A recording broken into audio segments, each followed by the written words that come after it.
Guys welcome to source point. आज हम लोग डिस्कस करने वाले हैं विजन आइज की करंट अफेयर्स जो कि हमारी नवंबर मंथ की है। तो इसमें हमारी polity governance international relations complete हो गया है। ओके, आज स्टार्ट करते हैं हम लोग यहाँ पे इकॉनमी। और इकॉनमी में हम लोग देखने वाले हैं यहाँ पे म्यूनिसिपल फाइनेंसिंग देखेंगे। देन यहाँ पे एक्सपर्ट कमेटी की रिपोर्ट आई है स्वामित्व स्कीम के तहत। तो स्वामित्व स्कीम को फिर से रिवीजन कर लेंगे एंड इसमें जितनी भी बातें हैं उसको फिर से हम लोग देख लेंगे। एंड देन क्रेडिट रेटिंग की बात करेंगे कि what is this all about. Then फिर यहाँ से सॉवरेन ग्रीन बॉन्ड आया है। तो देखिए ग्रीन बॉन्ड्स कोई भी बॉन्ड्स होते हैं सो वो अपने आप में ही यूपीएससी प्रीलिम्स के लिए काफ़ी इंपॉर्टेंट हो जाते हैं। देन यहाँ पे मल्टी मॉडल लॉजिस्टिक पार्क के बारे में हम लोग देखने वाले कि what is this all about. देखिए मल्टी मॉडल जो है इसमें आपको काफ़ी कुछ पता चलेगा। यहाँ पे न्यू इन्फॉर्मेशन भी आपको मिलेंगे। तो बाकी फिर जो भी यहाँ पे न्यूज़ इन शॉर्ट्स है उसे हम लोग नेक्स्ट लेसन में देख लेंगे। तो चलिए स्टार्ट करते हैं। सबसे पहले इस कॉन्सेप्ट को समझने का कोशिश करते हैं कि म्यूनिसिपल फाइनेंसिंग क्या है और ये न्यूज़ में क्यों है। तो recently reserve bank of India के द्वारा एक रिपोर्ट यहाँ पे रिलीज़ की गई है म्यूनिसिपल फाइनेंसिंग के ऊपर। ओके, सबसे पहले हम लोग यहाँ पे 3 टियर समझते हैं कि सरकार जो है वो कैसे काम करती है। कोई भी अगर आप देखो कि सेंट्रल सेक्टर स्कीम होती है और सेंट्रली स्पॉन्सर्ड स्कीम होती है, तो ये दोनों काम कैसे करते हैं और पूरे देश में हमारे इंडिया में काम कैसे होता है गवर्नमेंट का। तो गवर्नमेंट की 3 टियर है। सबसे पहले सेंट्रल गवर्नमेंट, देन हर एक स्टेट में 28 स्टेट्स है तो state government, then local governments. Okay, local governments में भी आपको 2 तरीके से डिवाइड हुआ देखने को मिलेगा। अर्बन लोकल गवर्नमेंट जो कि म्यूनिसिपल कॉर्पोरेशन देखते हैं, and then Panchayati Raj institution. Okay, central government में आप देख सकते हो कि इनका क्या क्या काम है। सेंट्रल गवर्नमेंट में आप देखो टैक्स डिवोल्यूशन करना, फाइनेंस कमीशन है, और उसके साथ फाइनेंस कमीशन जो कि अदर ग्रांट्स यहाँ पे देते हैं, स्कीम रिलेटेड ग्रांट्स भी यहाँ पे सेंट्रल गवर्नमेंट के द्वारा दी जाती है। स्टेट गवर्नमेंट की अगर हम लोग बात कर ले तो यहाँ पे आप देखो कुछ रेवेन्यू असाइन है, जैसे टॉल कलेक्शन करना, टैक्सेस वगैरह जो कि स्टेट गवर्नमेंट के भी अधीन है।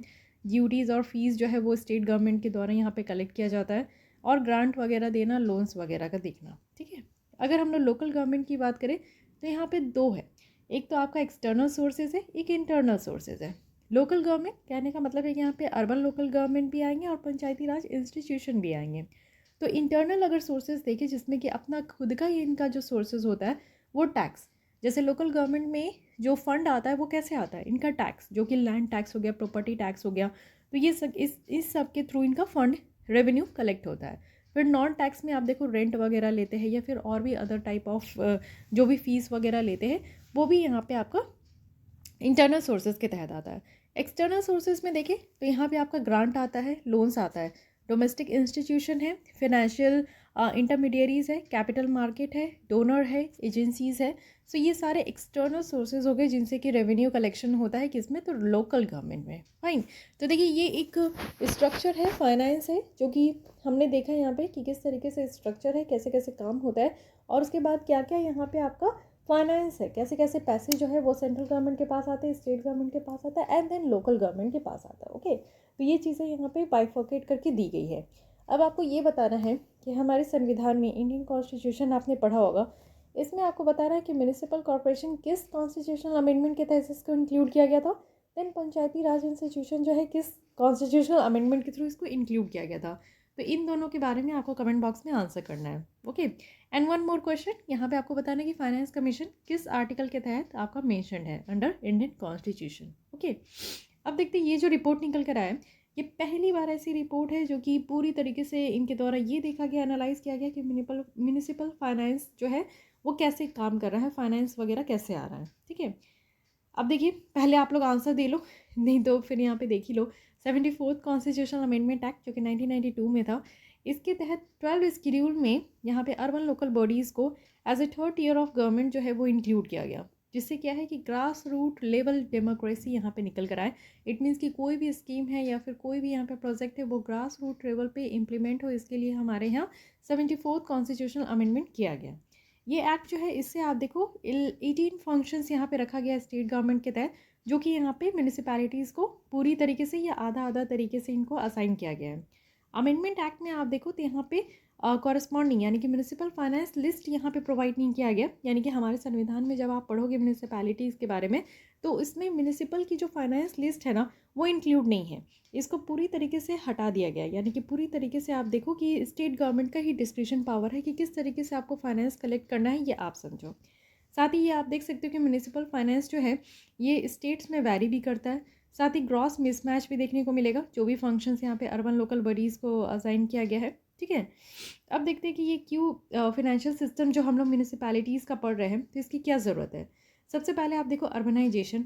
अगर हम लोग लोकल गवर्नमेंट की बात करें तो एक अर्बनाइजेशन है, एक हमारा जो है एग्रीकल्चर सेक्टर है। एग्रीकल्चर सेक्टर प्रॉपर नहीं कहेंगे लेकिन पंचायती राज है, जिसमें कि आप ग्रामीण एरिया देख सकते हो, शहरी एरिया, ग्रामीण एरिया, फाइन। तो अर्बनाइजेशन हो रहा है, जिस तरीके से अर्बन पॉपुलेशन डेंसिटी बढ़ते जा रही है तो इसके लिए आप देखो कि अर्बन इंफ्रास्ट्रक्चर की ज़रूरत है। साथ ही एक greater flow of financial resources होना चाहिए जो कि लोकल गवर्नमेंट को मिलना है। एसेंशियल सर्विस प्रोवाइड होनी चाहिए, जितने भी म्यूनिसिपल एरियाज़ में जो लोग रहते हैं वहाँ पे सिविक इंफ्रास्ट्रक्चर की ज़रूरत है, सर्विसेज की ज़रूरत है मोस्ट सिटीज़ में, टाउन्स में। साथ ही साथ यहाँ पे क्वालिटी ऑफ एसेंशियल सर्विसेज की ज़रूरत है, जिससे क्या होगा कि आप देखो कि वहाँ पे जो एसेंशियल सर्विस है वो तभी मिलेगा जब फिनेंशियल कैपेसिटी म्यूनिसिपल कॉर्पोरेशंस का इम्प्रूव हो पाएगा, ठीक है। फिनेंशियल ऑटोनॉमी भी होना ज़रूरी है। अनड्यू डिपेंडेंसी हम लोग देखते हैं सेंट्रल और स्टेट गवर्नमेंट में। साथ ही सस्टेनेबल डेवलपमेंट भी होता है। इनएडुकेट फाइनेंसिंग है, जिससे कि हम लोग देखते हैं कि म्यूनिसिपैलिटीज़ जो है वो इनोवेशन वगैरह अडॉप्ट जो है वो बेटर तरीके से नहीं कर पा रही है, क्योंकि फाइनेंसिंग नहीं है। आप देखो हर एक चीज़ के लिए फाइनेंस की ज़रूरत होती है। अगर हम लोग को न्यू टेक्नोलॉजी है या फिर न्यू कुछ इनोवेशन वगैरह भी करना है तो उसके लिए सबसे पहले हम लोग को खर्चे करने पड़ते हैं। इट मीन्स कि हमें यहाँ पे फाइनेंस वगैरह एडुकेट वैसा होना चाहिए। अगर फाइनेंस की कमी है तो इसका मतलब है कि हम लोग इनोवेशन नहीं कर पाएंगे, टेक्नोलॉजी वगैरह अप्रोप्रिएट नहीं है जिससे कि वेस्ट ट्रीटमेंट जो है वो बेटर तरीके से हो सके। साथ ही आप देखो आज की डेट में जो है सबसे बड़ी परेशानी हम लोग एयर और वाटर पॉल्यूशन, इससे हटोगे तो प्लास्टिक पॉल्यूशन, नॉइज़ पॉल्यूशन, हर तरीके की पॉल्यूशन हम लोग यहाँ पे फेस कर रहे हैं। तो उसको कैसे टैकल करें इस पे भी ध्यान देना है, ठीक है। तो ये सारी चीज़ें ऐसी हैं जो कि ज़रूरत है। फिनेंशियल सिस्टम जो हम लोग म्यूनिसिपैलिटीज़ का कह रहे हैं उसको रोबस्ट करना, यानी कि यहाँ पे ज़रूरत है कि हम लोग यहाँ पे ध्यान दें। अब इसके अलावा अगर देखो तो रीजंस क्या क्या है जिसके कारण हम लोग देखते हैं कि फिनेंशियल स्ट्रेंथ जो है म्यूनिसिपैलिटीज़ का वो वीक हो रहा है। तो डेटा गैप, यानी कि इन्फॉर्मेशन अगर आप देखोगे फिजिकल पोजीशन का अर्बन लोकल बॉडीज़ का तो वो स्कैंटी है। यानी कि मोस्ट ऑफ द जो म्यूनिसिपैलिटीज़ हैं इंडिया में उनके पास बैलेंस शीट्स है ही नहीं पब्लिक डोमेन में। साथ ही बहुत सारे ऐसे हैं जो कि आज की डेट में आप देखो कैश अकाउंटिंग सिस्टम जो है वो फॉलो कर रहे हैं। साथ ही म्यूनिसिपल लॉज आप देखो तो इसमें कोई भी यूनिफॉर्म अकाउंटिंग स्टैंडर्ड जो है वो प्रिस्क्राइब नहीं किया गया है, फाइन। लीगल हर्डल्स है, कानूनी तौर पे आप हर्डल्स देख सकते हो कि म्यूनिसिपैलिटीज़ कॉर्पोरेशंस इंडिया में जो है उनको यहाँ पे बाय लॉ मेंटेन करना होता है एक बैलेंस्ड और सरप्लस बजट। साथ ही आप देखो टैक्स रिजिम है, एक टैक्स भी आप देखते हो आज की डेट में जीएसटी वगैरह लाया गया है, गुड्स एंड सर्विसेज टैक्स। तो इसमें आप देखते हो बहुत सारे ऐसे टैक्स है जो कि सब्स्यूम हो चुके हैं और ये सेंट्रल गवर्नमेंट के तहत आ चुका है। तो इससे भी जो है जो फाइनेंसिंग है, जो फंडिंग वगैरह है वो स्टेट गवर्नमेंट को तो ऐसे भी लॉस में चल रहे हैं, तो लोकल गवर्नमेंट का क्या ही कहना। स्टेट फाइनेंस कमीशन है, देखिए स्टेट गवर्नमेंट जो है वो स्टेट फाइनेंस कमीशन जो है वो रेगुलर और टाइमली मैनर में वो सेटअप नहीं करते। हर एक 5 साल में आप देखो कि सेंटर में फाइनेंस कमीशन होना चाहिए और स्टेट में स्टेट फाइनेंस कमीशन होना चाहिए। तो हर एक 5 साल में सेटअप करना है लेकिन स्टेट गवर्नमेंट उसको सेटअप नहीं करते, ये एक अलग प्रॉब्लम है। Bond market as nascent stage है, देखिए सेकेंडरी मार्केट की कमी है म्यूनिसिपल बॉन्ड्स के लिए। तो ये भी एक क्रिटिकल कॉन्स्टेंट आप कह सकते हो कि ज़्यादा से ज़्यादा इन्वेस्टर्स को अट्रैक्ट करने के लिए कोई एक लॉजिक ही नहीं है, कोई एक जरिया ही नहीं है जिससे कि हम लोग यहाँ पे इन्वेस्टर्स को अट्रैक्ट कर सकें, फाइन। साथ ही इनएफिशिएंट प्रॉपर्टी टैक्स कलेक्शन है। प्रॉपर्टी टैक्स की अगर आप बात करो, देखिए कोई भी टैक्स की बात करो तो टैक्स तो लोग देना ही नहीं चाहते, टैक्स की चोरी के पीछे ही पड़े रहते हैं। तो अगर हम लोग यहाँ पे डोमिनेंस देखें जो कि अदर म्यूनिसिपल टैक्सेस या प्रॉपर्टी टैक्सेस कलेक्शन इंडिया में जो हो रही है वो बहुत कम है अगर हम लोग OECD कंट्रीज़ में देखें, है कि नहीं। OECD कंट्रीज़ के कौन कौन से यहाँ पे मेंबर हैं इसका नाम आप लोग को कमेंट बॉक्स में बताना है, क्योंकि कुछ फैक्टर्स है जैसे कि प्रॉपर्टी अंडर वैल्यूएशंस है, इनकम्प्लीट रजिस्ट्रेशन है, पेंडिंग लिटिगेशन है। तो ये सब है जिसके कारण हम लोग देखते हैं कि प्रॉपर्टी टैक्स कलेक्शन प्रॉपर नहीं हो पा रहा है। साथ ही गैप है एलोकेशन में और जो ग्रांट वगैरह हम लोग ट्रांसफ़र करते हैं।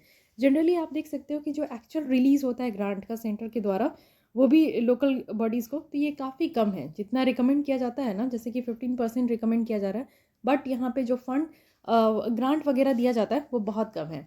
अच्छा एक डिफरेंस बताइए कि ग्रांट और लोन में क्या डिफरेंस है। जैसे कि सेंट्रल गवर्नमेंट स्टेट गवर्नमेंट को ग्रांट दी, सेंट्रल गवर्नमेंट स्टेट गवर्नमेंट को लोन दिया, तो इसमें क्या डिफरेंस है? देखिए लोन में क्या होता है ना कि आपको एक पर्टिकुलर टाइम ऑफ पीरियड के बाद इसको आपको जो है रिटर्न करना होता है, ठीक है। लेकिन ग्रांट कहने का मतलब है कि सेंट्रल गवर्नमेंट ने स्टेट गवर्नमेंट को अगर ग्रांट दिया तो इट मीन्स कि ये पैसे रिटर्न करने की ज़रूरत नहीं है सेंट्रल गवर्नमेंट को, ठीक है। तो इसलिए ये एक बेसिक डिफरेंस है।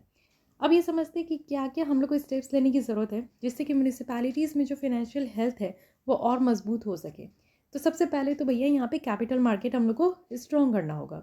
अर्बन लोकल बॉडीज़ जो है इसमें म्यूनिसिपल बॉन्ड की इशू है, वो भी स्क्रू अकाउंट के थ्रू और फाइनेंस के थ्रू, तो एक स्पेशल पर्पस व्हीकल के थ्रू ये हम लोग पूरा कर सकते हैं जो इश्यूज़ है। जैसे स्क्रू अकाउंट कहने का मतलब है कि एक ऐसा अकाउंट जो स्पेयर अकाउंट हो सके जिसमें कुछ मनी आप परसेंटेज ऑफ मनी रख दो और ये तभी इस्तेमाल करो जब ज़रूरत हो। या फिर ऐसा होता है कि स्क्रू अकाउंट कहने का मतलब है कि यहाँ पे जो पैसा है ना वो सिक्योरिटी पर्पस से रखा गया है, ठीक है, ये ज़्यादा बेटर होगा।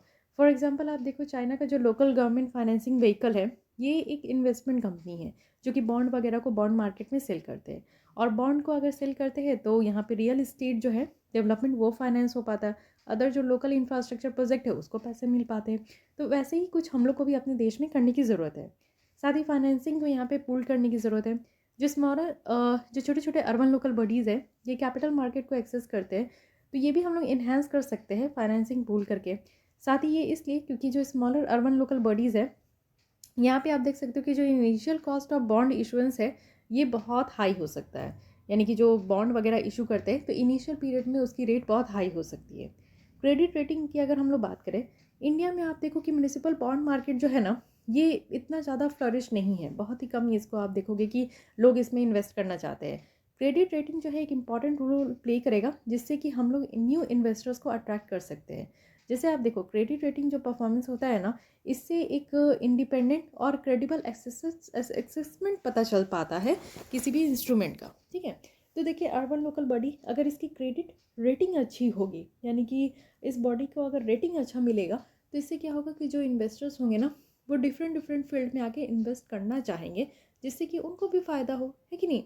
लैंड बेस्ड फाइनेंसिंग पे प्रॉपर हम लोग को ध्यान देना होगा। एक ऐसा एरिया है जो कि आप देखो कि अंडर टैप्ड है और इसमें इनॉर्मस पोटेंशियल है रेवेन्यू जनरेशन का, ठीक है।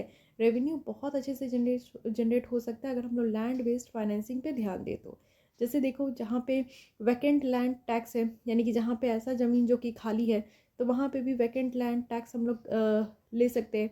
साथ ही टू पार्ट प्रॉपर्टी टैक्स है जो कि हाइयर रेट होता है लैंड का, यानी कि ये भी एक तरीके का आप देखो कि प्रॉपर्टी टैक्स है।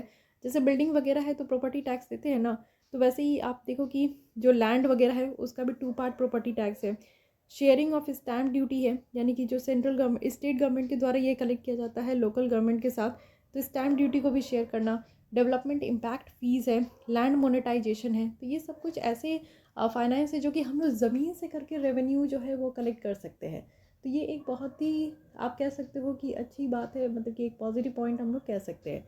साथ ही स्टैंडर्डाइज्ड अकाउंटिंग है, एक double entry based accounting system जो है म्यूनिसिपल बॉडीज़ का। तो इससे क्या होगा कि लोकल गवर्नमेंट डेटा को कंसोलिडेट किया जाएगा। तो जो 15 फाइनेंस कमीशन है ये रिकमेंड करती है कि कैसे हम लोग ऑडिटेड जो अकाउंट है म्यूनिसिपल कॉरपोरेशन का, ठीक है, वो ऑनलाइन अवेलेबल है। तो इनके द्वारा तो कहा गया था कि जो भी यहाँ पे ऑडिटेड अकाउंट है म्यूनिसिपल कॉरपोरेशन का तो उसको ऑनलाइन अवेलेबल कर दो, जिससे कि हर कोई यहाँ पे देखते रहे और एक राइट डायरेक्शन में जो है स्टेप्स भी ले सके। इट मीन्स कि कोई भी तरीके की अगर ज़रूरत होगी तो हम लोग सही तरीके से राइट डायरेक्शन में हम लोग यहाँ पे काम भी करें। डिजिटाइजेशन की अगर हम लोग बात करें तो वेब बेस्ड जो यहाँ पे ई गवर्नेंस सिस्टम है इसकी ज़रूरत है कि हम लोग इसको एक्सप्लोर करें, और ये इंटरैक्टिव भी हो सकता है। इससे हम लोग जो एफिशिएंसी है लोकल गवर्नमेंट के काम करने का उसको भी हम लोग इन्हेंस कर सकते हैं।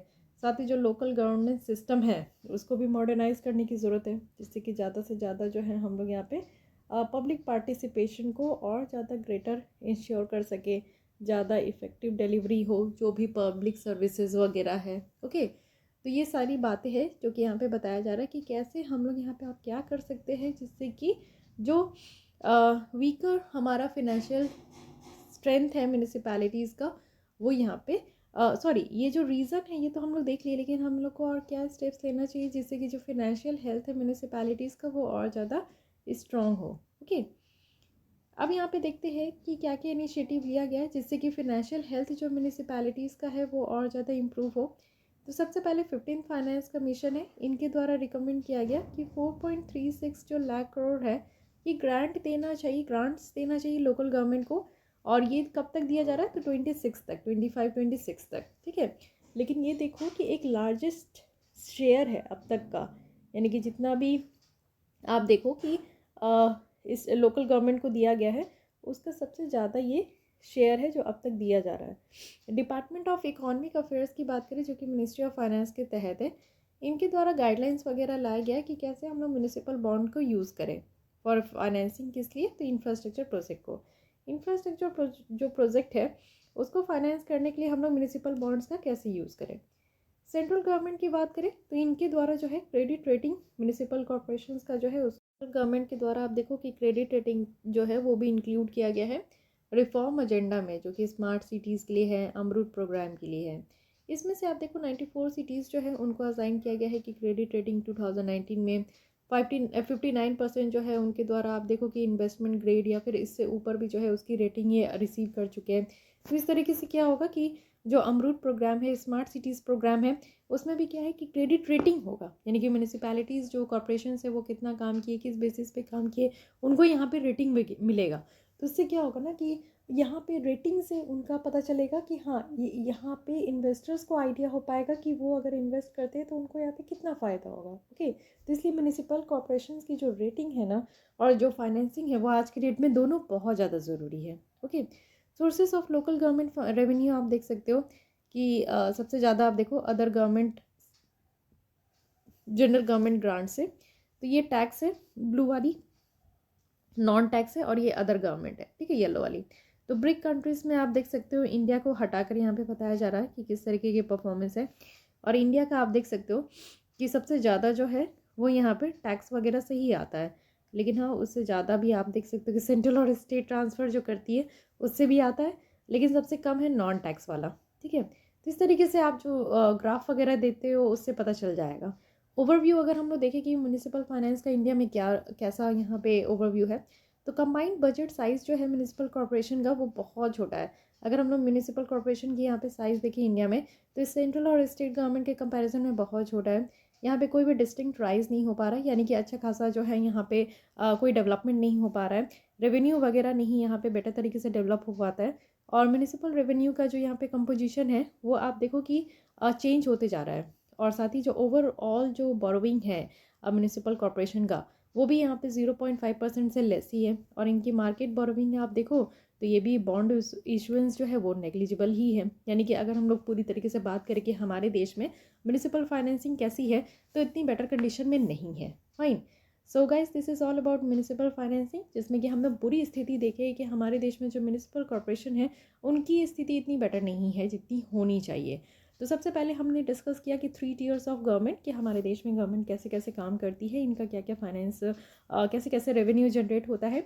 साथ ही म्यूनिसिपल फाइनेंसिंग के बारे में डिटेल में देखें। सबसे पहले तो हम लोग म्यूनिसिपैलिटीज़ के बारे में देखें, हमारे देश में म्यूनिसिपल फाइनेंस की क्या स्थिति है उसे हमने देखा।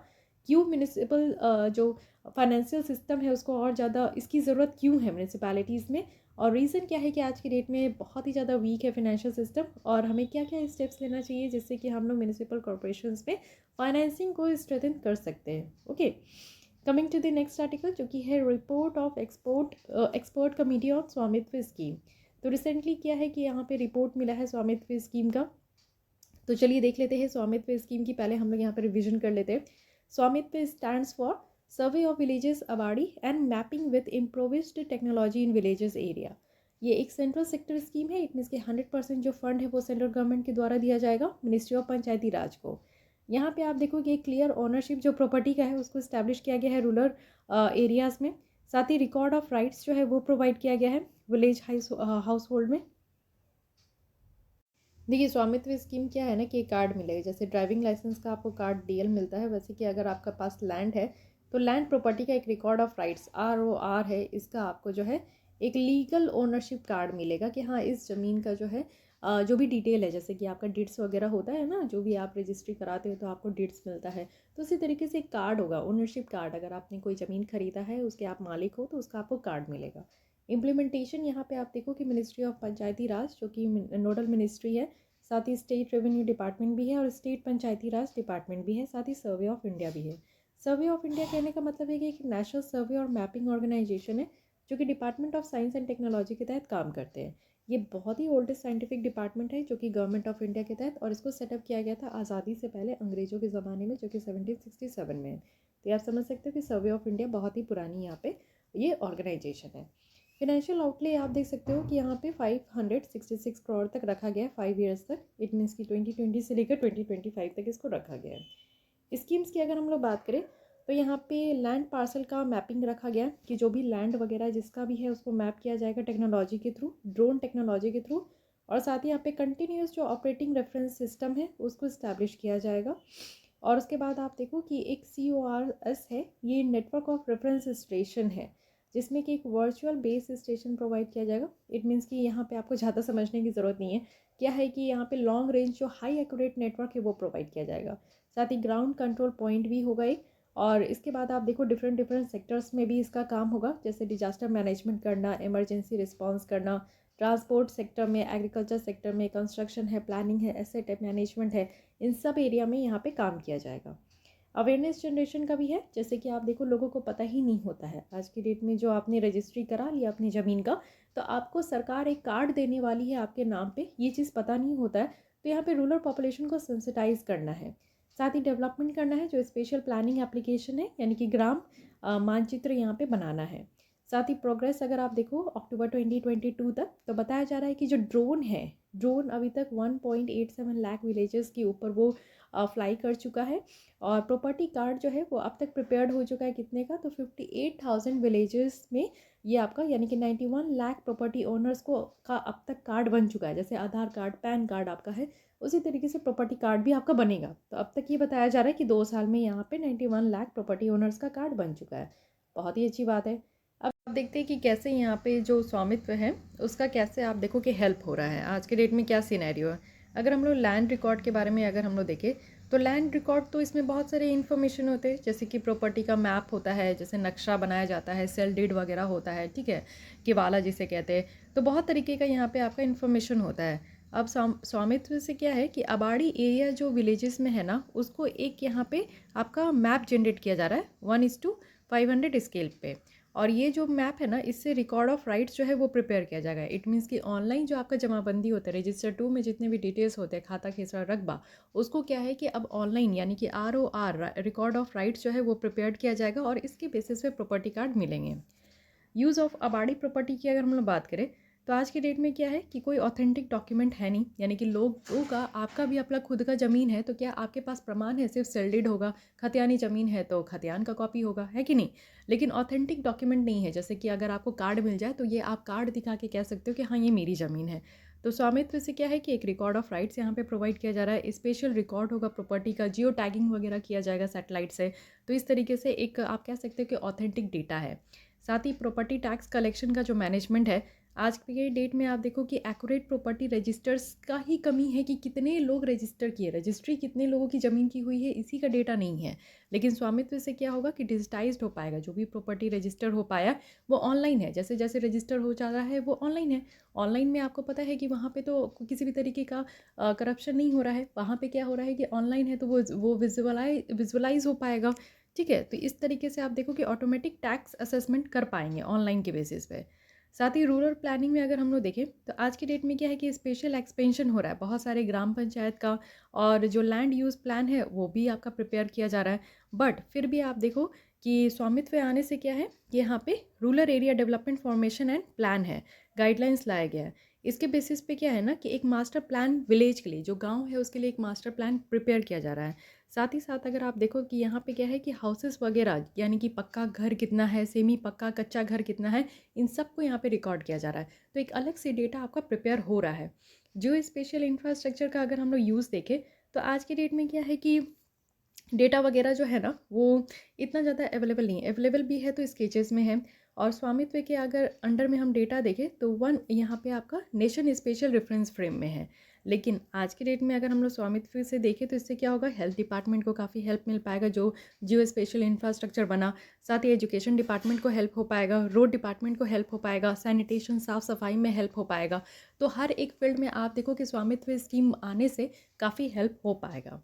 अब ये जो कमेटी यहाँ पे आपका चेक की है तो इसका रिकमेंडेशन यहाँ पे दिया जा रहा है कि पहले सबसे पहले आप डेटा को प्रोटेक्ट करो। जो भी स्वामित्व स्कीम के तहत क्रिएट हो रहा है उस डेटा को ऑनलाइन प्रोटेक्ट करना है, और इसके तहत जो ओनरशिप ऑफ डेटा है वो इस्टेब्लिश हो पाएगा। साथ ही कंप्यूटराइज्ड सारे लैंड रिकॉर्ड हो पाएंगे गाँव के। साथ ही साथ प्रॉपर्टी कार्ड जो है वो यहाँ पे QR कोड और अदर यूनिक आइडेंटिफायर के साथ यहाँ पे दिया जाएगा। स्टेट को यहाँ पे अपग्रेड करना होगा अपना प्रॉपर्टी टैक्स मैनेजमेंट सिस्टम। साथ ही साथ यहाँ पे आप देखो पब्लिक प्राइवेट पार्टनरशिप मॉडल भी होगा कि कैसे मेंटेन करना है और जो डेवलप डेटा है उसको कैसे अपडेट करना है टाइम टू टाइम। साथ ही डेटा को भी यहाँ पे अवेलेबल करना है इंडस्ट्रीज़ वगैरह के लिए, जिससे कि हम लोग जियो स्पेशल डेटा का यूज़ कर सके एप्लीकेशन वगैरह को डेवलप करने के लिए। और साथ ही साथ ये जो है आगे आने वाले फ्यूचर में, जैसे आप देखते हो कि लैंड डिस्प्यूट बहुत ही बड़ा है आज के भी डेट में, आपका भी अगर लैंड प्रॉपर्टी है तो आप भी लैंड डिस्प्यूट से जूझ रहे होंगे मे बी, बट ये होता है, मैक्सिमम लोगों के साथ हो रहा है। तो उस चीज़ को यहाँ पे सप्रेस किया जाएगा, कम किया जाएगा। फाइन। तो this is all about this scheme. अब आप देखो कि आत्मनिर्भर भारत हम लोग बन सकते हैं इस तरीके का स्वामित्व प्रॉपर्टी कार्ड देकर। तो सबसे पहले लैंड गवर्नेंस जो है वो रिफॉर्म हो पाएगा, इंक्लूसिव सोसाइटी हो पाएंगे, सस्टेनेबल हैबिटेट्स है, इकोनॉमिक ग्रोथ बेटर तरीके से हो पाएगा। ठीक है। ग्राम मानचित्र की बात करें तो ग्राम मानचित्र एक नक्शा है जो कि आप देखो यहाँ पे यूनिफाइड जियो स्पेशल प्लेटफॉर्म होगा सारे ग्राम पंचायत का। एक डिसीजन सपोर्ट सिस्टम यहाँ पे प्रोवाइड किया जाएगा। साथ ही यहाँ पे रियल टाइम ट्रैकिंग में भी हेल्प हो पाएगा कि कैसे यहाँ पे जो काम है वो बेटर तरीके से प्रोग्रेस हो पा रहा है। इस स्कीम के एक ऑब्जेक्टिव भी आप देख लो कि एक एक्यूरेट लैंड रिकॉर्ड यहाँ पे डेवलप किया जाएगा। साथ ही यहाँ पे रूरल सिटीजन्स जो है वो अपने प्रॉपर्टी को यूज़ कर पाएंगे एक फिनेंशियल एसेट जैसा। जैसे कि अगर उनको लोन वगैरह लेना है तो LPC आज के डेट में उनको चाहिए होता है, तो LPC का भी एक सब्सिट्यूट आ चुका है, यानी कि प्रॉपर्टी कार्ड है तो आप यहाँ पे मतलब लोन वगैरह ले सकते हो। साथ ही प्रॉपर्टी टैक्स बेटर तरीके से डिटरमाइन हो पाएगा। एक सर्वे इंफ्रास्ट्रक्चर यहाँ पे GIS मैप के थ्रू क्रिएट हो पाएगा।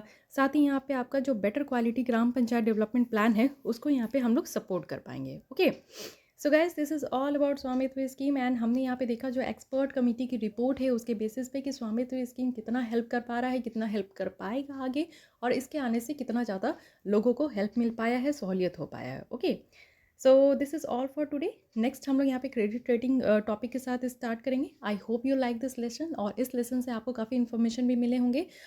You can use this information in your prelims, mains and interview as well. Okay, so मिलती हूँ कल इसी टाइम पे। आज के लिए बस इतना। Thank you.